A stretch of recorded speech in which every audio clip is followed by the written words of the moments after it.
Friday 29th of November, just gone 7:30, plus 3 degrees. Look at that for a beautiful start to the day. What's it going to do today? Well, it's going to be cloudy with sunny intervals.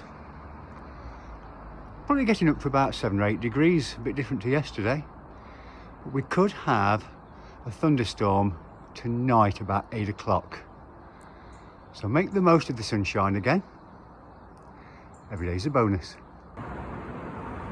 And meanwhile, from the attic, look at the start of this beautiful sunrise.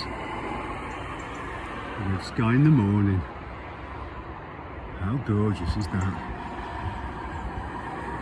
Every day's a bonus.